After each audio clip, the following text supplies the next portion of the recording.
It's a pleasure to have you with us this evening. And this is the second presentation that we are doing from the Masters Union Business School. And earlier we were presented with master, and now we are again being presented with another master. I had a lot of comments from the students last time that it was a very interesting, engaging, and enjoyable session, and quite informative and huge amount of learning. So this time around, again, Masters Union have been very kind to help this session and invite Dr. Baba Prasad on this session. So I'll give you a little brief about Dr. Baba Prasad. I mean, a few words doesn't fit into what he has been doing for all his life, but this is what I have made. So Dr. Prasad is the president and CEO of the Vivekin Group. Most of us in India, especially students, would not know much about this group, but you can find out post this session. Dr. Prasad helps CEOs and senior executives build strategic agility in their teams and companies. This is sounds very simple, but it's quite complicated, especially when you have the global dynamics working. So Dr. Prasad, he works with them all over the world to transform themselves. It's important that you begin with the leader, their teams, and therefore their companies into dynamic, resilient, and visionary powerhouses. Times keep changing, and suddenly all this new line of thought comes, technology comes, logistics changes, and then there is health also. Anyway, the Vivekin Group that he founded is a thought-leading management consultancy, and with offices in the US and India. The Vivekin Group helps organizations become excellent and sustain that excellence. Very challenging, very difficult to do that, but that's what Dr. Prasad helps these organizations do. A little more about Dr. Prasad. Dr. Prasad is a Sloan Fellow at the Wharton School. He has degrees in maths, electrical engineering, computer science, artificial intelligence, and robotics. He also has a PhD in operations and information management from the Wharton School. Interestingly, Dr. Prasad has been a professor at multiple universities in the US. He's been a prof at the Purdue University, the University of Minnesota, and the University of North Carolina, Charlotte. Dr. Prasad works have been cited in, and he's been published extensively. His works have been cited in various papers and trade journals globally, and he has had the opportunity to present to policymakers like Alan Greenspan, chairman of the Federal Reserve Bank of the USA. Dr. Prasad is a leading thinker, author, and public speaker in the areas of leadership, strategy, and innovation in the fast-changing environments. He's also authored a book. So it's amazing to have Dr. Prasad with us, sharing his views on the changing world and helping us students, themselves become a dynamic powerhouse, and hopefully be a part of his learning experience when he teaches at Masters Union. By the way, guys, Dr. Baba Prasad himself is going to take a credit program at the Masters Union. We also have Pratham. Pratham is the young and dynamic force behind Masters Union. I find it very exciting to see him leading this initiative, and I hope this grows into the vision that he has for it. So before I get on to speak more about Pratham, we will go with Dr. Prasad. He will speak for about 30 minutes. Then Pratham will talk about 5-10 minutes on the institution and how he envisioned it and how he's thought about it. And then we will take the Q&A. Right? So Dr. Prasad, the space is yours. Please enlighten us with your words. Thank you. Thank you, Kamlesh. Friends, a time of crisis like the COVID brings out the best in us, but it also brings out the worst. Okay. This session, what I want to do is actually help you think about how you can bring out the best in you. And one thing that we see in times of crisis is that we will need leadership throughout the organization. So it's not just at the top with the CEO level or some supervisory level that we need leadership. We need leadership throughout the organization, and not just throughout the organization, in fact, throughout society. So what I think we need is that actually a kind of a everyday leadership that you need to build. Now, the question is, how do you go around doing that? So when you think about, what you need to have to become a good leader in a time of crisis, well, the first thing that comes up is that you have to be very quick. You have to be making decisions quickly. You need to be acting quickly. So the key characteristic of such a leader is being nimble. Now you notice that I use the word nimble. A lot of people use the word agile, but I like to use nimble because it takes away, agile actually traps us into the software paradigm, which is all about the agile paradigm. So I don't want to get trapped in that. I want to talk about speed as a generic quality of a leader, and that's why I use the word nimble. In fact, my books are also being titled Nimble, the Indian edition as well as the world edition. They're called Nimble. Okay. So now, at at one level, it is apparent that you need to be nimble, you need to be fast in making your decisions. But at the same time, you must also be strategic, because you can make some quick decision now, which can come and bite you really badly later down the, in the future. So you need to be thinking about the long-term impact. You need to be thinking about how many people or processes within the company, how many people outside in terms of customers, suppliers, in terms of society are getting affected by what quick decisions you're making now. So you need to also be strategic. So this is a challenge. On the one hand, you need to be fast. On the other hand, you need to be strategic, which typically happens to be slow. So how do you manage this balance? That's the key question. And this question has bothered me for almost 25 years. So in the late 90s, when I started out teaching at Purdue University, that's when the big challenge came up. And in the late 90s, when I started teaching, I was a technology strategy guy. And my whole career had been until then a very quantitative career. I hadn't, as Kamlesh outlined, I had a degree in electrical engineering from the Indian Institute of Science. I had a master's in AI and robotics and distributed computing, totally computer jock. Went to work on Wall Street. There I was doing technology strategy for all the investment companies, first with Shearson Lehman and then with JP Morgan. And then I came back to a PhD at Wharton, and it was a very quant PhD, in operations management, doing nonlinear optimization and all this stuff. So when I came and looked at the world changing dramatically with e-commerce, the boom and the bust, if those of you who can remember that, the challenge there was, how do you actually think about a model for a company that you can actually analytically present and play around with to see how strategy would work in such a company. And I felt, very kind of humble, because these models were not letting me get to the right answers. And then something happened once, and I realized that the key thing is that anytime we find ourselves in positions of in positions of change, we use intelligence. So if you think about finding yourself in a new city where you don't know the language, where you don't know the streets, the geography, and you're trying to get yourself from point A to point B, you will actually be able to do it, maybe not very efficiently, but you will do it because you use your intelligence.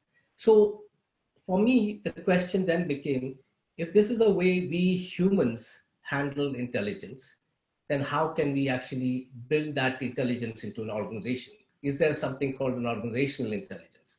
And that was a key, epiphanic moment for me, that I made a complete shift from being totally analytical to actually bringing in more of a, softer leadership part of things. And one of the key things here is that you begin to realize that if you want a nimble company, you need to have nimble leaders.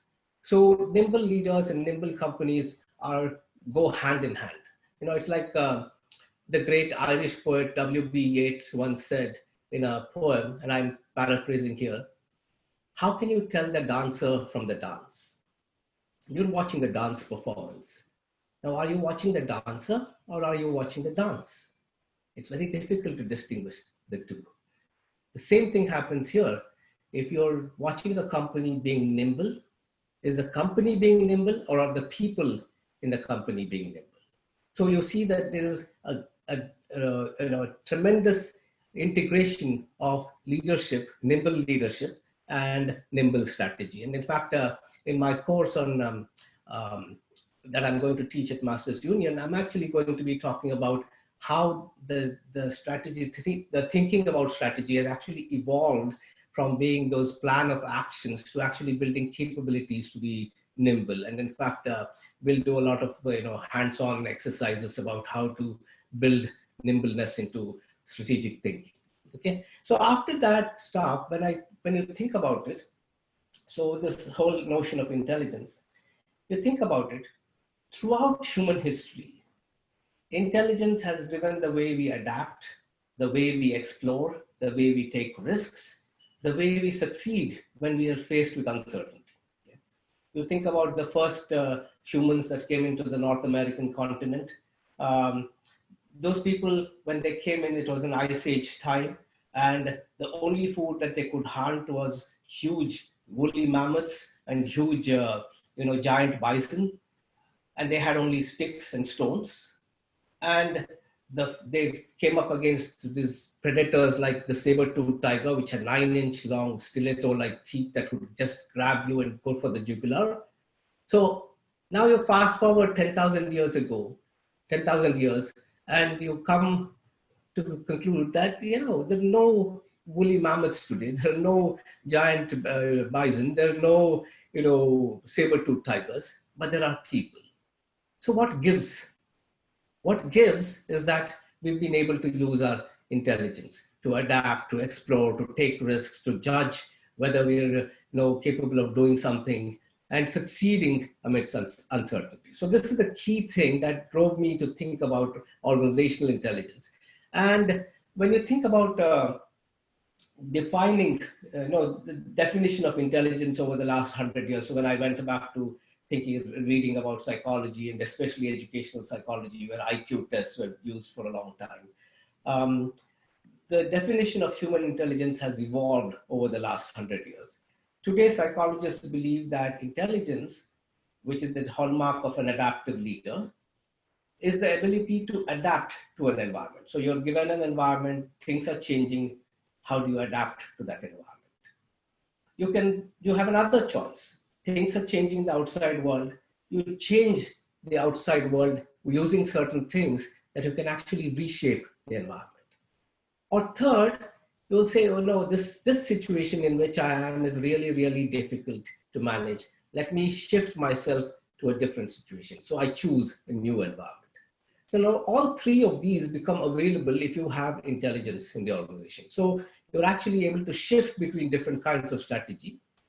And I say strategy because there are very interesting parallels. I won't go into the details here, but the adapting to the environment has close parallels to what is called Porter's competitive forces framework. The reshaping the environment is something that you might have heard of called core competence, where the company uses certain primary skills that it has to build, to position itself competitively in the world. Or the third is to choose a new environment, is where you're actually thinking about something that's come out in the last 10 years, something called blue ocean strategy, where you say, let me not struggle with competition. Let me go and find an area where there's no competition. So staking out a green space in the world, the blue ocean strategy. So all these three are parallel to what intelligence can do. And actually intelligence gives us the option to shift between these. So that's a beautiful kind of interlocking between strategy on the one hand and human leadership on the other.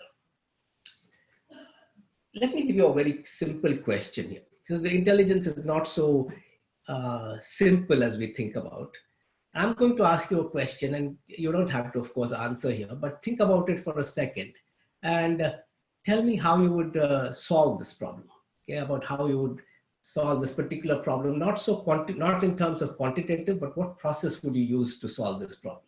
And then I'll quickly move on to the stuff, to the responses.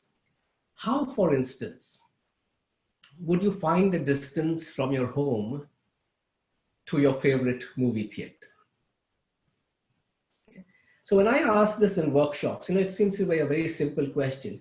Lots of people come up with many responses. Okay. Some people say, oh, use a formula to calculate, maybe using speed, how much time you travel and multiplying that by the speed, or use Google Maps, simple. Some people say drive there and see the odometer, the second solution. The third solution is, you just ask somebody, somebody who knows the distance. And then the fourth solution, after some prodding, people come up with this. Oh, I know the distance from here, from my home to the market, which is on the other side. And that's roughly the same distance as the movie theater. So I take this distance and say, answer your question of, how far is this thing? Now, the thing is that all four of these are equally valid answers, except that your gut has told you to jump to one or the other. So what comes to your mind? So now we see that when we're given a problem, we can actually use 4 different ways of responding to this. And correspondingly, what happens is that there are different kinds of being nimble, different kinds of being agile. Okay? So the first one is what I call analytical agility, where you say, oh, let me shift the way I'm analyzing the problem. And this is typically seen in budget formulations in organizations where you're justifying investment in a new kind of technology, for instance, or you're trying to price something that is where you don't know what the outcome will be. Like, let's say you're exploring something about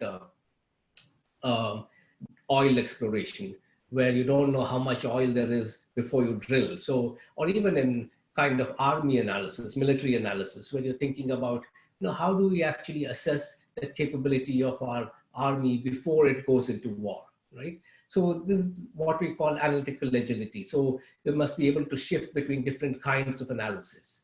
The second is, of course, very obvious, which is operational agility. Or things didn't work this way. Can I try a different method of doing stuff?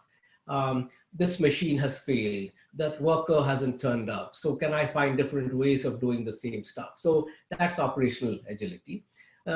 Communicative agility is where you find ways to actually talk about things, persuasion, handling a market crisis through PR, like what happened with the Maggie a few years ago in India.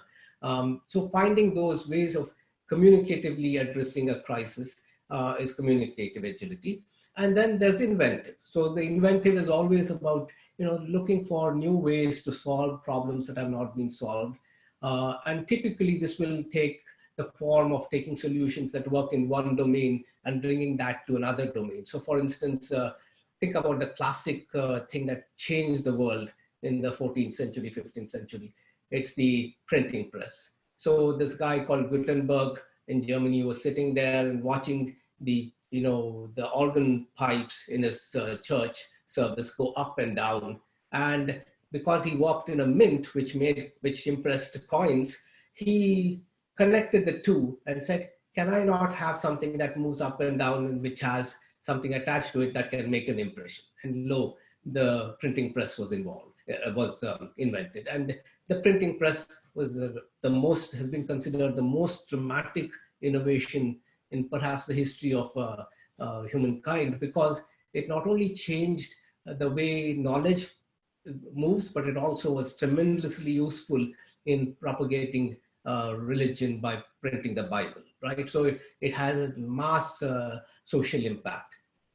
And then the question is, you also need to be thinking about context. So what happens is when you have multiple agilities, you actually start thinking about, which mix should I use to solve this problem? In one case, it might be that I use analytical and operational. In another case, it might be that I use operational and communicative, and so on. So these were the 4 agilities that I initially was thinking about: analytical, operational, inventive, and communicative. These are the 4 things that a leader would need, or a company would need. But then it suddenly struck me, and because of, and I will go through this in some of the course material when I do it, but basically these 4 will give us the fast response, right? I can respond to a situation very quickly using these 4 agilities. But what happens if we do something quickly and come to regret it later? How do we handle that situation? And that's why I put in a 5th agility, which is called visionary agility. And visionary agility is all about thinking long term and thinking about, what can the impact be of this particular decision that I'm making on the various people that might be affected by it. Are they going to be bettered? Are they going to be worsened? How will that, is it a self-serving thing? So what happens with visionary agility is it puts you into a frame of mind that makes you think beyond yourself, beyond your company, beyond the bottom line, to think about doing the world good. And this is one of my firm beliefs, that every business is established not to make profits. That's not the primary motive. Although we talk about in economics as the profit-making entity, businesses are established to provide good to service, to do good to service. And if that's the key thing, that why businesses exist, and if you look at the history of companies, you will see that, Built to Last and all those people who've done, Jim Collins, who's written Built to Last, and many other people who've done a study of organizations that succeed and stay successful, you will see that they have a social purpose in their mind.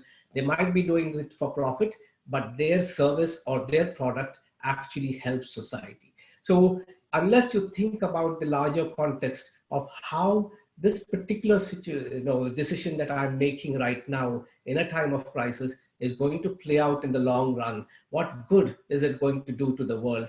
Unless you bring that thinking into this fast decision making, you can't be successful. So that's the strategic part of the equation. So when I say strategic agility, it is combining these 5 agilities as if they were, you can think of the analytical, operational, communicative, and inventive as being 4 different colors that you're mixing, but the medium with which you mix will be the visionary agility. So you can paint a picture with any color as long as you mix these 4 in the right colors, right proportions, and use visionary to be the mixing medium.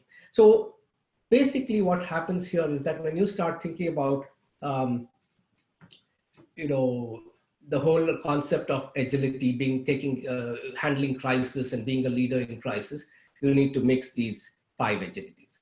And I'm going to close with a short story here of, of how a particular CEO dealt with what we are seeing today in terms of the COVID crisis. 30 years ago, actually 1987, so almost 40 years ago, the CEO of Merck was a guy called Roy Vagelos. Okay? And there was a kind of a crisis that was limited to Africa then, where entire communities were going blind. And this was a disease called river blindness. And just like we now are facing with COVID, nobody knew how to solve that, how to cure that disease. What would happen is that entire communities were going blind. Children would be born normal, but by the time they were teens, they would start losing their eyesight, and by the time they were complete adults, almost blind. How to handle this? What was happening, they discovered, was that the mosquitoes brought in a particular kind of germ, larvae into the bloodstream, and that affected the cornea. Okay, so the question is, how do you address that? So people across the world were struggling, pharmaceutical companies across the world were struggling, because this was a huge, huge market in Africa. And if you came up with a drug, you could actually commercialize and make a lot of profit. So suddenly when Roy Vagelos was the CEO of Merck, one of his teams, research teams, came to him and said, we have a miracle cure. We've been using this in veterinary medicine, and with slight change, we can actually use it in humans. And so the cost to commercialize the drug is only $2 million. So you just have to take it from the veterinarian, the vet kind of line, and move it over to the human line. And it's just $2 million to commercialize the drug. And to distribute the drug year after year will cost us only $20 million a year. So these are, pretenses for large things. And the market is huge. So here was Merck sitting on a huge profit, profit potential, where you could make drugs for very little money and distribute it. But on the upside, there's a market that's waiting to grab it. But there was a big problem. And of course, you will all realize what this problem is. The problem is that the people who needed that drug would not be able to pay for it, right? So now the problem now shifts. You see that the problem shifts from being an inventive kind of problem that Merck was struggling with to now thinking about how do we raise the money to do social good? Okay, how do we get the medicine across? So you've got this fundamentally miraculous cure. How do we get this medicine across to the African population that's being affected? So now the question is, we have to find resources, we have to find money to fund that production. So you go to the government, the US government, and as usual, US government or any government says, our funds are all committed, we don't have funds. So Roy Vagelos then goes to the World Health Organization. Again, the World Health Organization says no money, but they also make a startling suggestion. You're a rich, fat American company, you should actually be giving it away for free. Wow, yeah, that's true. I mean, Roy Vagelos is a good man at heart, and he wants to do that, but he's the CEO of a company. And as a CEO, he's answerable to the board and to the stockholders. So how do you implement that in a corporate setting? So he thought about it for a while. And then, so now you see that this is all changing in terms of what you need to be communicative agility. You see the mix that's coming up as the problem, as you come up with each solution, the problem takes on a different dimension and you need a different agility to come in. So now he has to convince the corporate board that this is viable. So now what do you do? He goes back in history, in the corporate history, and he makes a very persuasive argument to the board. He tells them, if you think back after World War II, when American companies were trying to help the Japanese recover, especially stricken by the guilt of having dropped the atom bombs, we, Merck, went and gave tetramycin free to the Japanese. And as a result, if you think back, 10 years later, when Japan has said that we would not allow any foreign company to bid for a government tender, they made one exception, and that was for Merck. And Merck got a multi-million-dollar contract as a result of that. So now when we do something in Africa, we don't know what will happen, but we think that this is the way we should respond to the situation. There may be some benefits in the future. And there's some very interesting studies about how poor countries do their best to repay rich countries because of this inherent thing that we have in humans, which is called reciprocity. And there are lots of, elements of persuasion that come in. Reciprocity is a way of, responding to somebody else's need. So they have helped me in the past, and whether I am capable or not, I try my best to help you to help that person in the present when I see that they're in trouble. So he played on this theme of reciprocity, and as a result, Merck went into Japan, went into Africa and gave away the river blindness drug for free, and it became a huge success. And almost today, I think almost 80-85% of the African countries are free of river blindness. So basically, what I've tried to illustrate here is that in this story, is that in a time of crisis, you can use your 5 intelligences, and actually God has given us these intelligences. We don't have to strive for them, except that we may be slightly imbalanced. One of us might be more operational and one of us may be more analytical, and it's a nice way to put together a team. It's also the good thing about intelligence, what psychologists have been discovering, is that actually you can strengthen these. These are like muscles. So the more you use them, the more strong they become. So you can, if you find out that you're weak in one of these areas, you can actually have some developmental exercises, which I have in my book, and I won't go into that right now. But basically, you can have certain exercises that will constantly engage you in that particular exercising that particular intelligence or agility, and you can build that. In the corporate world, we of course have various ways of using that to build strategy. So this is to sum up, here is what I would say are characteristics of a leader in terms of crisis, in times of crisis. First, you need to be adaptive, and not adaptive in just one way or the other, but you need to be adaptive in 5 different ways. Second, you need to be able to make a judgment based on context. So which of these 5 different ways do I use in this particular problem to solve this particular problem? And finally, be thinking about the long term, be thinking about the wider vision, be thinking about how you can do good to yourself, to your surroundings, and to your society. Okay, so that's the in a nutshell, what I would call the nimble leader and nimble strategy.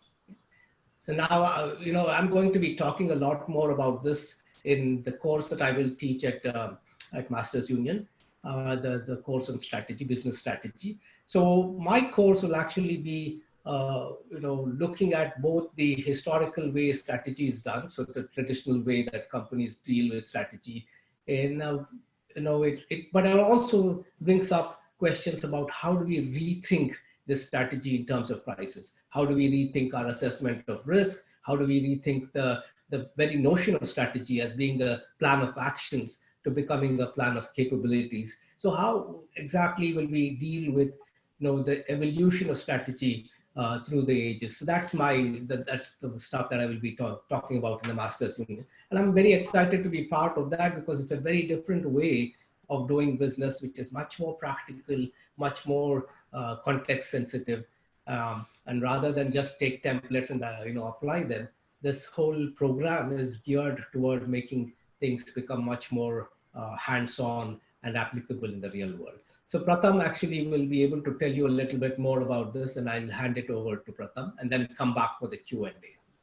Awesome. Thank you, Prasad sir. It's some of the case studies you mentioned are extremely close to my heart, because that's how I also learned about strategy in the first place. So the Roy Vagelos. So you must have realized we both share our alma mater, right? Yes. So you probably did a lot of work at the Vagelos laboratories across the street. Exactly. Right. So the river blindness was a very important case study that we had to do as part of our ethics class as well, I remember. Right. Michael Osim teaches that actually. Sorry? Michael Osim teaches that course in Wharton. Oh, there you go. To me, it was taught by Adam Grant. So, okay. But very interesting. So, Professor, we are very excited to have you in the classroom in the fall. And thanks so much for talking about your course. And I think you've given a very good introduction almost to the course, right? You've given a great overview of what the course would feel like. And I think the students who've tuned in, I'm sure they got a good sense of what a classroom at Masters Union would also look like. But what I wanted to do was talk about 2 things, and I'll just take 2 minutes. First is how Masters Union actually got founded. It's a very interesting story, and it's actually very close to Wharton, because some of the founding masters are actually from Wharton, including yourself, of course, but also Professor Saikat Chaudhary. We just did a session with him a couple of days ago. So essentially, lots of professors in the US who I was interacting with, wanted to sort of come back to India, right? Who are Indians there, who wanted to come back to India and really sort of change the way business education is delivered in India, right? They're not very satisfied with the way the top institutions in the country are currently doing it, right? They felt that people who are career academics, who have never actually worked in the industry themselves, are not the right people to be teaching in the classroom, right? And they believe that, just the way, in a medical college, it's always the doctors who are teaching and not, the academics who are teaching. That makes all the difference, right? Would you ever go to a doctor who was trained by someone who's never, done a surgery before? No, right? So same way, why would you want to go to a business school where you're being taught by someone who's never entered the boardroom before, right? So that becomes really important. But 3 things about the course that I want to talk about. So first is, of course, as you realize, that this course is going to be delivered completely by professionals, right? people who have some academic background, but also majorly have a professional background, right? So, of course, we have Dr. Prasad teaching, but we also have, people like the CEO MD of Airtel, Mr. Manoj Kohli teaching. We have one of the former chairman of BCG, Mr. Arun Mehra. He's also teaching inside the classroom himself. We have 3 members of parliament who are going to be coming into the classrooms and teaching. And we have lots of other interesting people. You can find all of them on the website. But top-notch names themselves. So, for example, we're just doing the course for Mr. Manoj Kohli, who's a CEO and MD who was a CEO and MD of Airtel, and now heads SoftBank in India. So he himself is going to be teaching the Airtel case. The Airtel case is a very famous case that's taught in business schools across the world.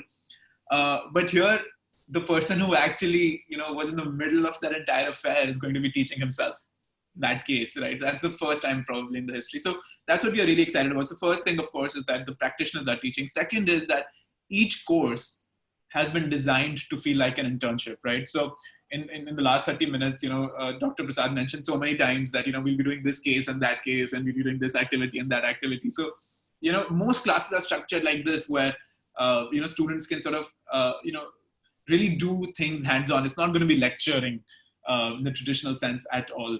And this is something that we have made sure of, so you can expect the classes to be very much experiential. There are going to be consulting projects, there are going to be field trips. So, there's a course in supply chain, which doesn't actually, we don't teach that on campus. We actually take the students to the Mundra port in Gujarat, right? And the president of Adani actually teaches that class there, right? And talks about, all right, this is the port, this is where the ships are coming in, and this is how the supply chain actually works. So it's very hands-on. And the last thing is that our campus is based in the middle of Gurgaon, right? In Cyber Park. In fact, we share our campus with Boston Consulting Group, with Bank of America, with Nielsen. Top corporates are actually in the same building as us, right? And what that allows for is for people from those companies to come downstairs and teach, and for students to go upstairs and intern, right? Just like, again, the way a medical college is structured. So these are the 3 things that we're really excited about, in context of Masters Union. It's the first time in the country, or perhaps even in the world, where, a program like this is being designed. So we're very excited. Round 1 of admissions is already over, and we're expecting a pretty selective class. And round 2 is going to be, the deadline is going to be at the end of June. So if anyone's interested, you should definitely get your application started. But I'll stop right here. I'm sure we have a lot of questions for Dr. Prasad. I know I do. So over to you, sir.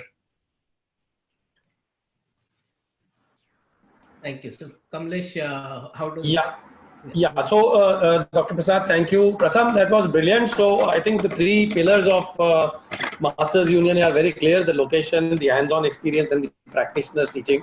I always wanted to have an institution with that kind of an ability, and you have been able to create it. I hope people will appreciate and join in. Dr. Prasad, that was an amazing, even I enjoyed it myself, and it was an amazing, a small burst of, what shall I call, a D3 injection that you get on how strategy is created, and, how, I mean, it's so different, and obviously your experience has come through. Can I ask you a question myself before we leave it to the students? My question is, you have worked globally with CEOs, right? Where have you, what has been your, which CEO or which company, you may not name the company or the CEO, has been your biggest thrill to work with? I like to always think about certain events that change my life. So I used to be a business school professor, and why did I leave academia and become, a practitioner consultant who also teaches? So I used to be a teacher who also consults, but now I become a consultant who also teaches. Right? What happened? So I was actually working on the initial phases of this work, research, and had published an article which was put up on the university's website. And suddenly I get a call from a major cosmetics manufacturer in the world. And they say, we are flying our country directors from 23 countries and also our leadership team from the corporate headquarters to look at how innovation is done in the US. And they're going to be visiting a lot of companies on the West Coast. We found your research on the internet and find it fascinating. Would you be able to come and do a half-day workshop for these guys? Yeah, so this was still very nascent. My theory was still very nascent. But I went there and I did this workshop, and you know how much of an ego trip it is for, for an assistant professor to get this kind of call. So I went there and did this stuff. But I was also humbled because there are lots of questions that they asked, and it made me refine the thing. But we had a great session. And that's, I think, where I see that companies are hungry for ways of doing these things, which are breaking away from the standard models, which really do not address those the changing circumstances we are. And that's what led, over from, this was in 2002 or so. So over the last, after about 15 years, I published my book, basically putting together a lot of the research, collaborating with people, corroborating the theory that I had with practice. And so that's where I think that was the momentous thing for me, to work with this cosmetics manufacturer to think about how would you, especially, the cosmetics industry is one of the fastest moving industries, which faces tremendous changes globally in supply chain, in customer preferences, in technology of cosmetic making. So all these things come together in this, and that's where this research got honed.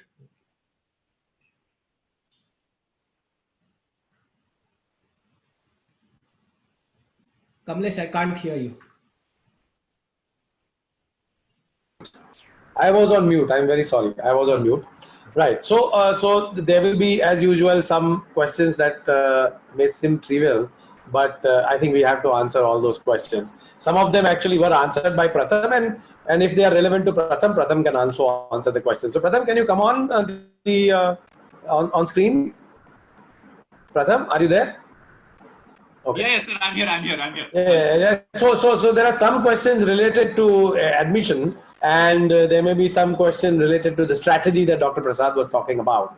So I think we'll alternate the questions. Now, the first question that had come up, this gentleman has been waiting for quite some time. He put it up at 6:10, and he says, I'm an anonymous attendee, but never mind, we'll still answer. Is it a good time to join any MBA program? And what would be the effect of COVID on college and placements? That's his question. So, Dr. Prasad, would you like to take that question? Since you are in the US, there are many students from here who also want to go to the US and have the same question, but this is all about India, but you can still answer it. I think this is the most appropriate time to get into an MBA program. Two reasons, right? There's tremendous uncertainty in the workplace, right? So your job is not very secure, but you can use that time to build yourself to handle uncertainty. And that's what an MBA program like this, like Pratham's would, the one that Pratham is designing would allow you to do, right? So from the perspective of making good use of this opportunity, going into an MBA program is absolutely a good way of handling this. And imagine that, instead of being thrown out of a job or being uncertain about when you will be thrown out and all the stuff, you're in a secure environment like the MBA program, that you're actually going through courses and learning a lot that will add much more to your resume than you would if you were trying to do job hunting in this in this scenario. So that's my initial take. But that apart, any MBA program, and especially one like this where we're doing something in Masters Union, which is so unique, will give you a tremendous boost in thinking. So we need, people think that after MBAs, people go into organizations that are quickly fitting into the cogs of the industry. That's not really true. What we need really are, as I said, leaders at every level. And COVID crisis may come and go, but the speed of change is not going to become less. In fact, I wrote my book 3 years ago. So in 2015 was the first edition, second edition, the world edition came out in 2018. So, much before COVID. And I've been arguing for some time that companies need to be prepared to handle change. And the way to handle change is to have people who can handle change, right? So this is what is the need of the hour. And by going through an MBA program, students get prepared for that. That's my take, on this. No, I completely agree. Pratham, you have a view on this?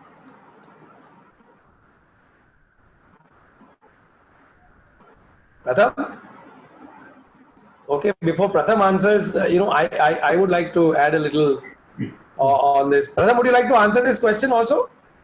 Sorry, sir, I couldn't hear the question. I'm so sorry. No, so is it a good time to join an MBA college? As usual, students are pretty worried. And what would be the effect of COVID on college and placements is what he's asking. Sure. So I think as Dr.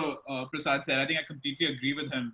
First of all, I think as a blanket statement, it's never a wrong time to engage in learning.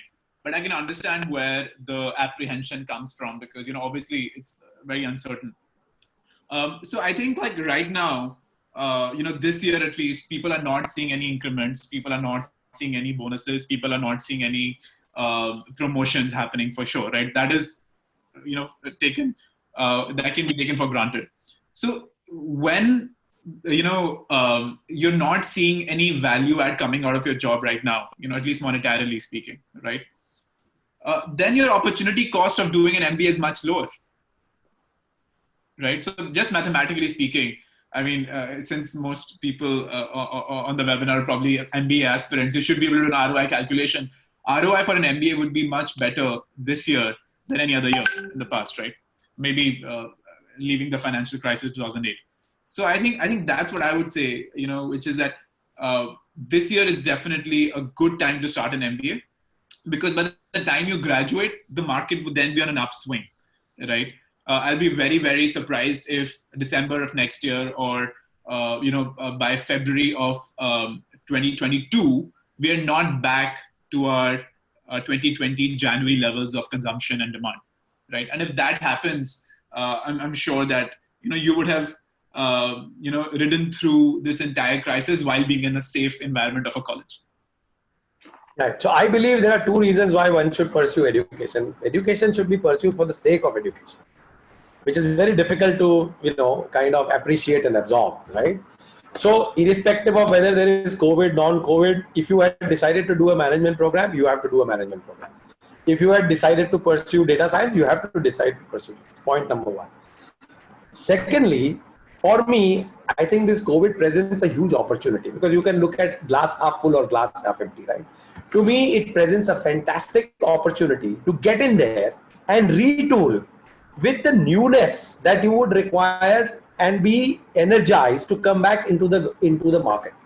Today, the regular things, even the CEOs are looking at, there's going to be a lot of change. Corporates are going to change. Government is going to change. Security is going to change. We are talking about cyber security over here. We are talking about the government now giving us apps where maybe data can be lost and can be lost to anybody, right? So there are new challenges, the way this whole world is. Geopolitics, China versus this and that. Within the European Union, there is uncertainty. So there are many changes. Oil at an all-time low. So there are many changes that are coming across. And I think it's a great time to be getting into an institution, sitting back and learning, retooling, and coming back re-energized into the new markets. And that is why I think you should pursue this education in any case. All right, so that was my take, a chota take, but anyway, it was there. How will MBA prospect be going to be affected? I think takes care of the previous one. Okay, Pratham, I think this is for you. What kind of students is Masters Union looking for? Looking at, the kind of elite faculty that you have and the new way that you have structured the program, I'm sure you're looking for a particular kind of student, right? So if you could explain this to the kids over here, that'll be great. Sure. So let me give you a sense. So our class would probably be 120 students, right? And we only want students who we believe will do justice to the kind of teachers that we have in the classroom, right? So that becomes really important that the students are of a certain quality. Now what we have structured is that we want to make sure that we open the program to as diverse of a student body as possible, right? So to be very honest, we have some students who are freshers, and we also have some students who have 25 years of work experience.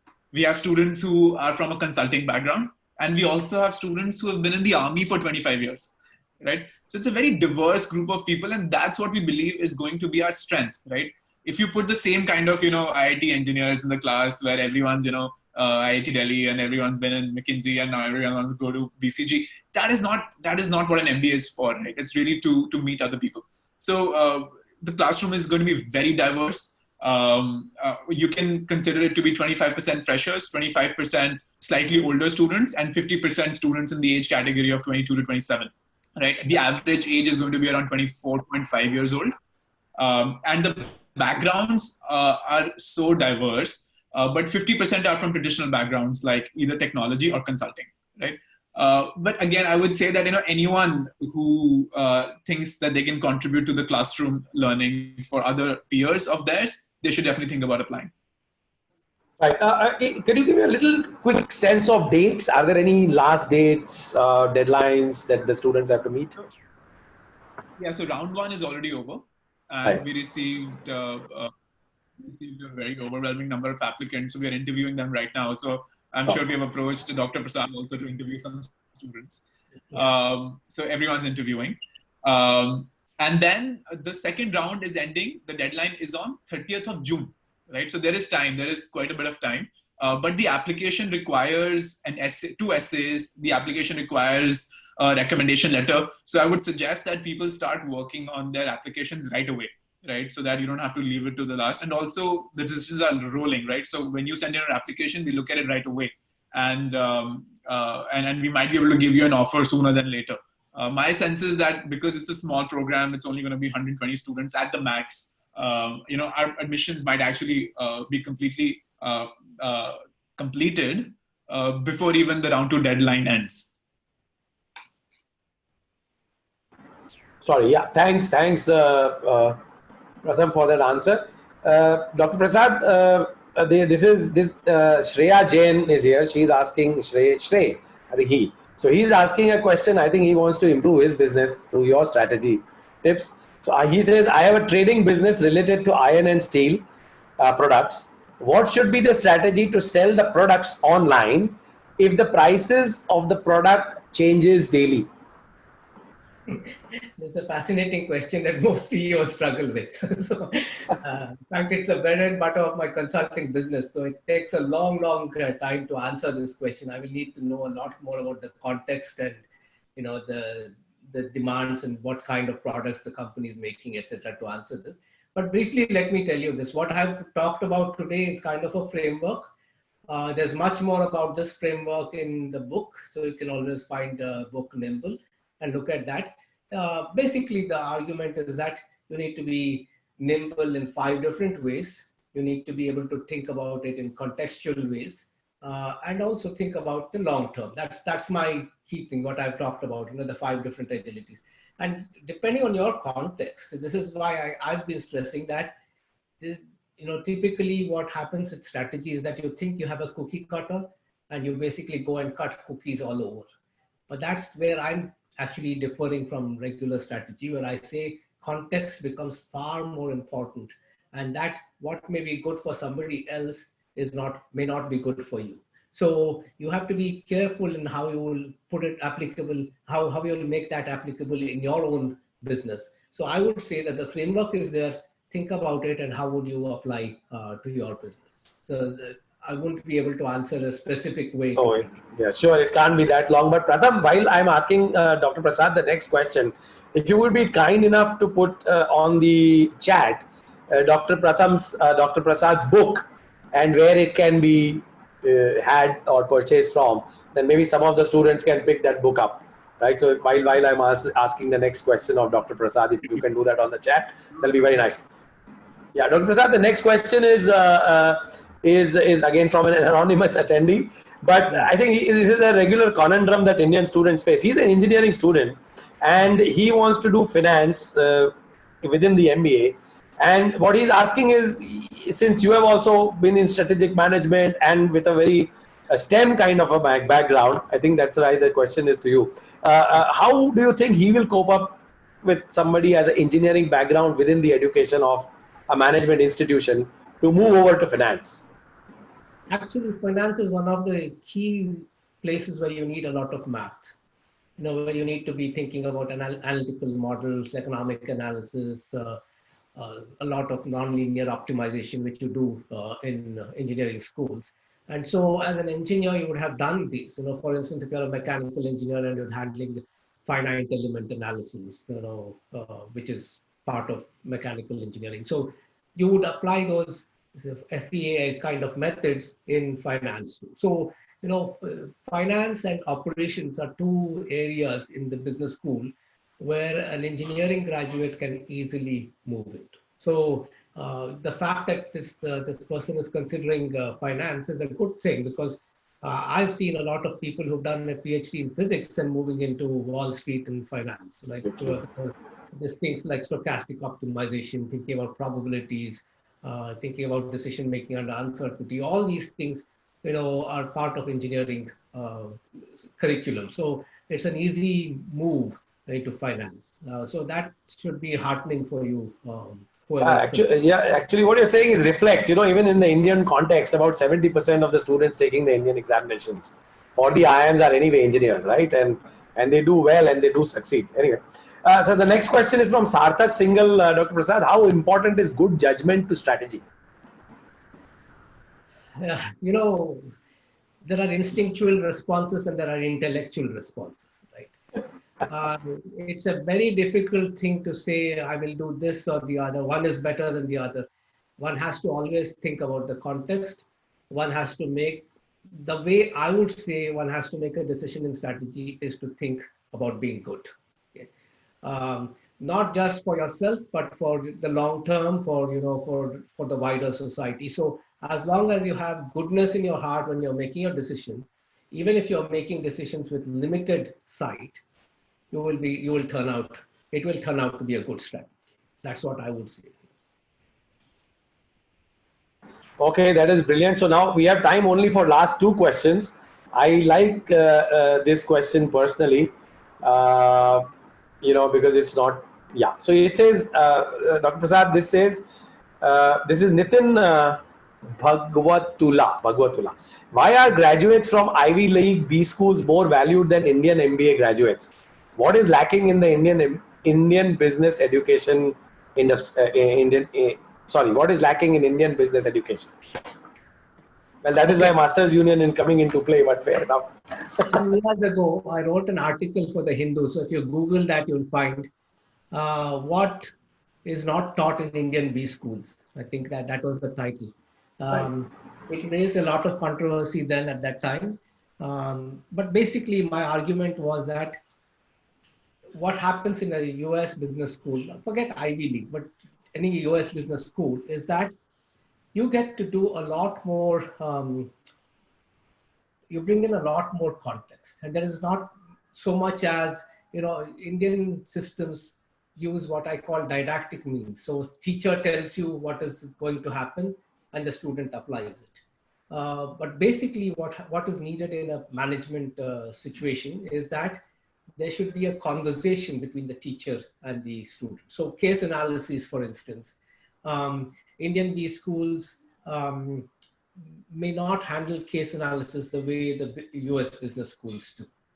So the question of how do you bring in context, how do you bring in industry relevant questions, these are things that you will actually be, and Harvard, for instance, has made a huge thing about case analysis. So every course in Harvard is taught through case analysis. So the use of case analysis, the encouragement of independent thinking, the challenging of teachers by students, all these add value. And it's not that we don't have that in Indian schools, but it's not a prevalent thing that happens in Indian schools. Excellent. So the last question, Dr. Prasad, and after that, Pratham, you can talk about the institution with a few words, right? Dr. Prasad, this question, even I like. So what does leadership really mean is the question. Yeah. Yeah, think about this, okay. who is not, and let me rephrase that question, who is not a leader? You know, when you're with friends and your friend turns to you and says, hey, what car should I buy? What do you think? He's asking for your opinion. And when you provide that opinion, you're automatically a leader. When you're a parent, you're providing leadership to your children. When you're a middle-aged person and your parent is aged and you're making decisions on their behalf, you're providing leadership. So leadership has been made out to be this compartmentalized thing that only some people have. But whereas my argument is that a leader, every one of us has to be a leader. The question is, are we good leaders or are we not good leaders? So what I've tried to do in all my thinking and writing is basically to provide certain structures and frameworks in which to think about how to be a good leader. It goes without question that all of us are put into leadership positions, whether we like it or not. Then the real answer to that, to the problem is, how do we develop into good leaders? And that's what the framework that I'm talking about does. Wonderful. Dr. Prasad, it was such a pleasure to have you with us. I'm sure the students enjoyed this very much. And I am sure they are looking forward to a full credit program with you in the Masters Union. Very kind of you to join us. Such a pleasure. Thank you very much. My pleasure. Right. Pratham, now can you talk a couple of minutes on the school? And guys, Pratham's couple of lines will be the last. But in the meanwhile, what we are going to do is we are going to send you an email. We are going to write the name of the book of Dr. Prasad and send it to you. If you want to pick it up from the market, you can. We are also going to give you the website of Masters Union. If you want to apply, you can. Of course, that website is also available. You can search on Google and it will be easily accessible. And all information is there. Otherwise, you can connect with our center managers and they will give you more information if you desire. If you want to connect to Pratham, we will help you with Pratham. Pratham, shall we give them your email ID or something? They can just email to info@mastersunion.org. Okay, hold. So it's info@mastersunion.org. Am I right? Yeah, I've written it down on the chat. On the chat? Okay, fantastic. All right. Feel free to message me. The only thought that I have, and I think it's really important is that, and I'm sure Kamlesh would agree with me, and so will Dr. Prasad, that an MBA, or for that matter any graduate today, is completely irrelevant if he doesn't appreciate and understand technology, right? I think MBA should be renamed to MBTA, like Masters in Business and Technological Management, right? Because there is no role in business which doesn't touch on software or data science. It just doesn't exist. If you go for a marketing role, you have to know data science, right? And if you go for a product management role, you have to understand technology.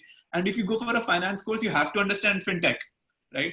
So there is no role in the future that will not involve technology. So I think whenever, whichever MBA program or graduation, post-graduation, whatever education you undertake, make sure it has some ground in technology, right? It's the most important thing. The reason I did a dual degree as an undergrad, right? I studied systems engineering, which is operations research, and I studied political science, right? And my capstone project was about how we can improve the working of the Indian election system, right? And today, all the modeling that I did, the simulations that I built, they really help in any business that I do, right? And it pushes me way in front than any of my competitors, right? Just because of this. So definitely make sure that you understand technology, even if you don't learn how to code. I'm not saying that you learn how to code, but you should be able to appreciate. So in case you employ a coder, he should not be able to take you for a ride, right? You should be able to govern him. So I think I'll close with that. But thank you everyone for coming. I really appreciate. And thank you, Dr. Prasad, for your time. I'm very happy to be involved with this stuff. It's an exciting adventure, and I hope we'll have all of you guys can join us in that. Thank you very much, Dr. Prasad. Thank you very much, Pratham. Thank you very much, guys. Such a pleasure. Take care. Be safe.